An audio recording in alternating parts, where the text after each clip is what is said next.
8, 7, 6, 5, 4, 3, 2, 1. And the lights went out for the Esse Blackout Dinner.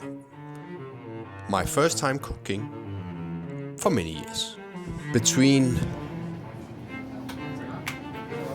selling my restaurants and which is about 1.5 years ago, and now basically doing all my cooking at home more than anything. I'm just making more spaghetti bolognese than I'm doing any sort of culinary exploration.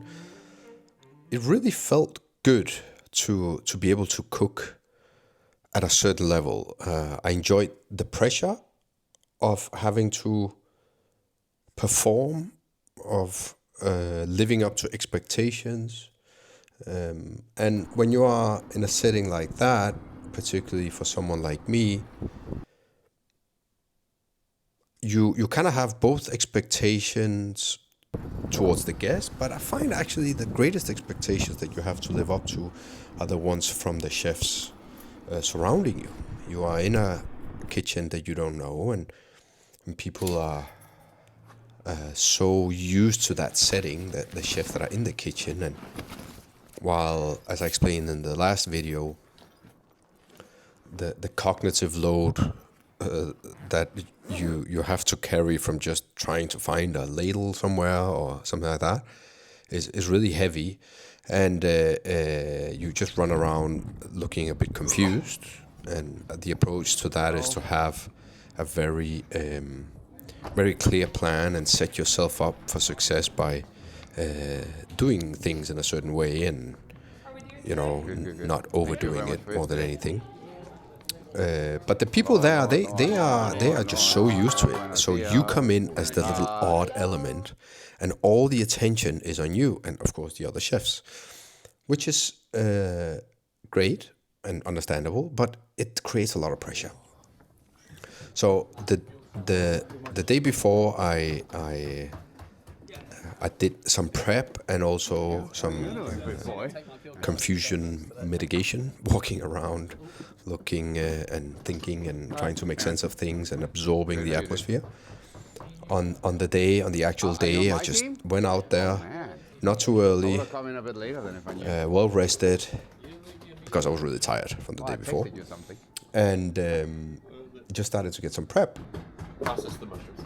Process the mushrooms. Yeah, well, it's a riddle. It's a koan. What's up, Chad? How good? Good. Yourself? Very good. I'm hungover from the NA pairing.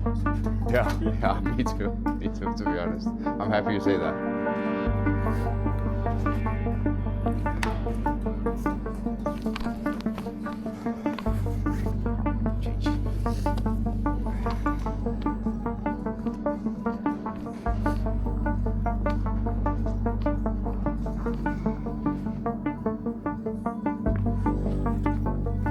Buongiorno.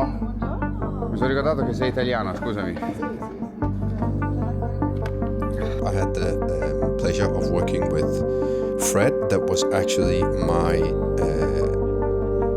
hired him as a head chef at Bæst, which was a different type of restaurant. So it's a restaurant that doesn't have such high culinary ambition. And, he was coming from Amas, the earlier restaurant of Marilando. So his sort of base of cooking was more related to my past at Relæ than our current present at Bæst.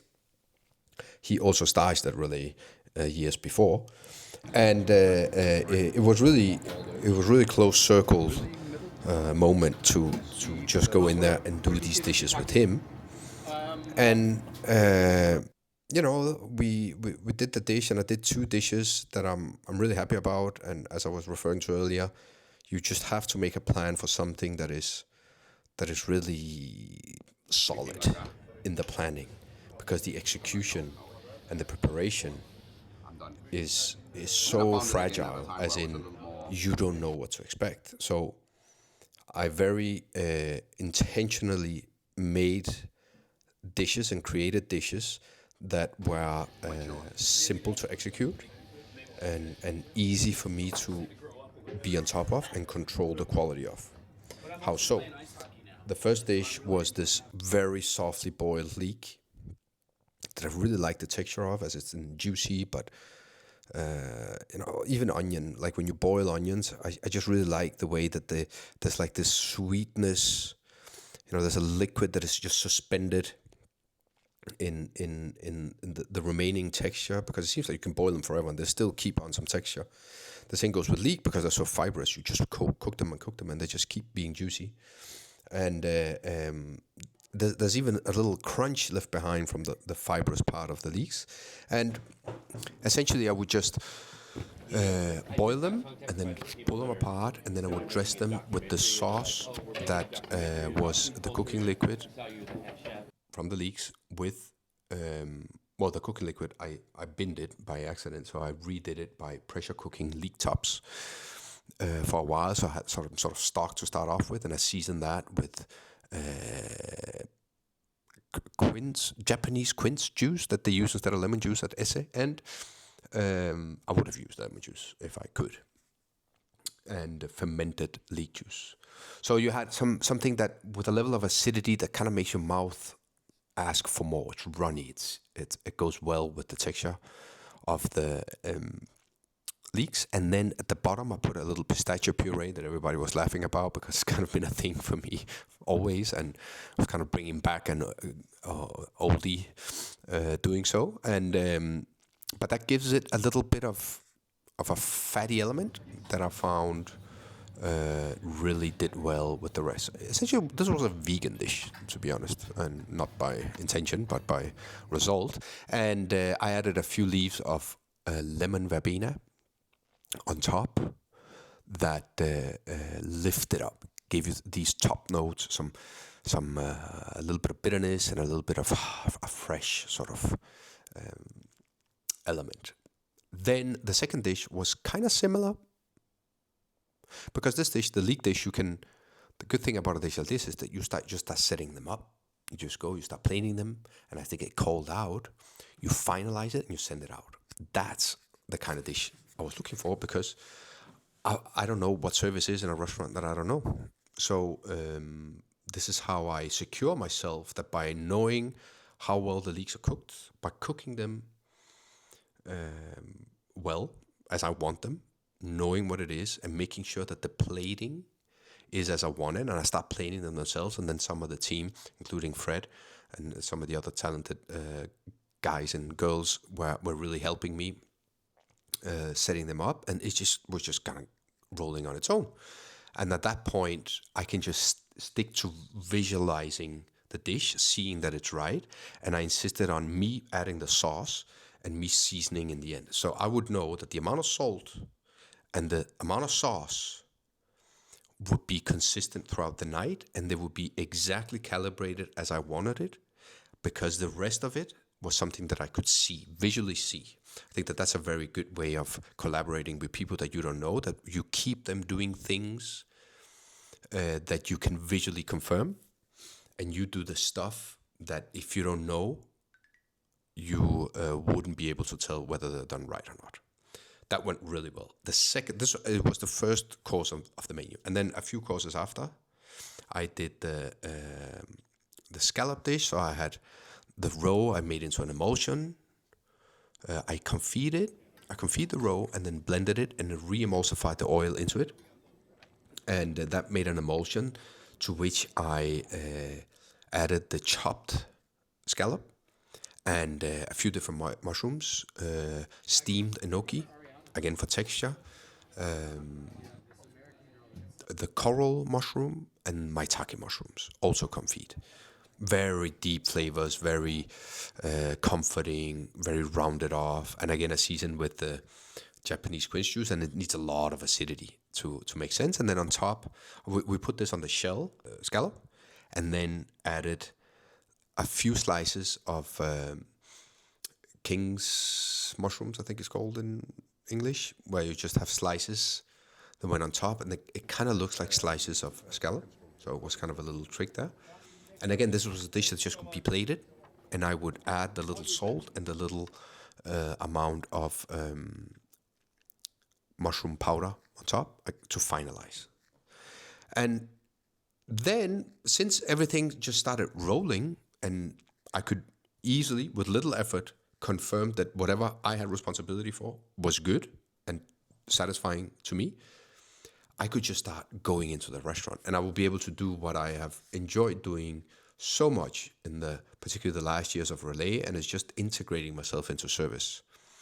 The first hour or so, I would literally just try and understand how service runs. When you call that, what do you do? And when that comes in, when the ticket comes in, what do you do? And the bread goes out. And I started understanding that the bread would be going out before our leak. So when he called the ticket, bread would be going first, and I could tell when the guy would send out the bread, and when he sent out the bread, I would be finalizing my leak and send it off.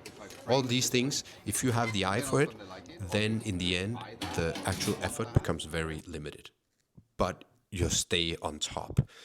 And then that allowed me to serve essentially all of my own dishes. So I would go and serve and explain the leek dish in the beginning, not knowing what tables were where, but really enjoying or really focusing on finding out what is the structure in the dining room, what tables are where, serving the tables, and then visualizing who was sitting where. Because by going to a table, talking to them, knowing whether they speak Danish or English, and explaining a dish to them, I have a visual of who they are and where table 10 is, but also what faces are there, because I just served them. So that makes it very easy for me to start sort of demystifying the system of the restaurant, and I could start soon to serve also the dishes from the other chefs, which I enjoy very much. And through the different menu meetings, people talk about, and then I'm going to do this ganache and that ganache and this and that. There's so much to make sense of that I just kind of ignored it a little bit and stuck to my own stuck to my own ideas, just to not confuse myself too much. But then as I could see the dishes and I would have them explained, then I would be able to fast learn them, right? So then I would try and really repeat the explanation of them, make sure I could visualize all the elements, and use those as cues when I would be in the restaurant at the table serving it. And this went so good. And it's just, this is of the things I miss the most, the way of seeing a dish that come from maybe your idea to finalizing it and to carrying it out into the restaurant and serving it to guests and explaining it to them and following up later on. Did you like the leek dish? How was it? I mean, that's just so inspiring. And this is the kind of connection that the restaurant industry at this level gives you with people, or potentially can give you, because I've been in many kitchens where you're not even out there at all. But a big case for having an open kitchen and having the chef serve the restaurants, serve in the restaurant is exactly this. The connection is just next level. And I really liked it. At one point, one of the chefs asked me, "So, chef, don't you miss this?" Yeah. Oh yeah, I do. 100%. 100% I miss it. I've just realized that the cost of it is a lot, and it's very difficult to get to this level and to be running things this way, where you know the benefits and the enjoyment and the connection and the inspiration and all these things are outweighing the costs, as in the work and the stress and all these things. And I don't mind stress, as in you have to be busy. I mind stress as in uncertainty about whether the restaurant is busy enough, whether we're gonna work this out, whether I don't know. It's just what stresses me is not having to run around. I'm happy to run around. That to me is easy, like enjoyable even. What is difficult to me is or for me is the uncertainty. That's stressful, particularly about things that you have no control over. What's gonna happen? Who knows?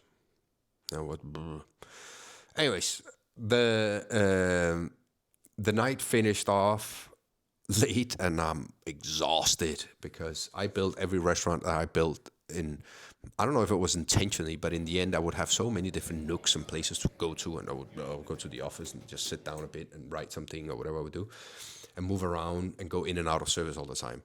This restaurant is small, and they kind of just have to deal with the space they have. The physical space is quite limited, so there's nowhere for you to hide. So I would just literally have to stand out. And this is like, if you go on a 3-week vacation, you work 14 hours a day, 16 hours a day, and you stand up all day, and you go on a 3-week vacation. When you return, your feet hurt. If you haven't done this for years, then your feet are destroyed after 6 hours of standing. And by the end of the night, I just couldn't do it. I did what you must never do, particularly if the restaurant is running, is to go and sit on a counter, because I just couldn't do it anymore.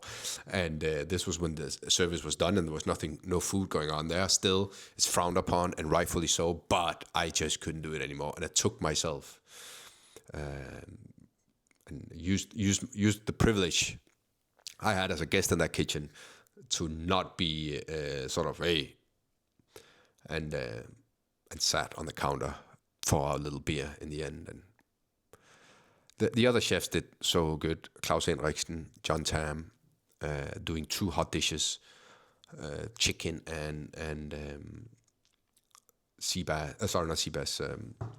monkfish sautéed in a wok over a grill. And all of this is in the dark. So we're doing this with sometimes sneaking out a little phone light, which you're not supposed to use either. And there's just candlelights, and it's all very difficult, but it's a lot of fun. And Matt Orlando and then Milton also doing the desserts. Man, what a great time I had. What a great restaurant that is. What a great feeling it is to by the end of the night sit there and feel that, you know, we did well. The team was outstanding. I mean, great respect for these people who work there every day, and great respect for Matt Orlando. And thank you for inviting me for this. And yeah, I'm not gonna say let's do it again, because I still need to recover a little bit, but that was fun. Keep cooking and keep expanding on what the restaurant industry can and will do. That is my message to the people that I work with there, and just, you're doing so great. Thank you very much.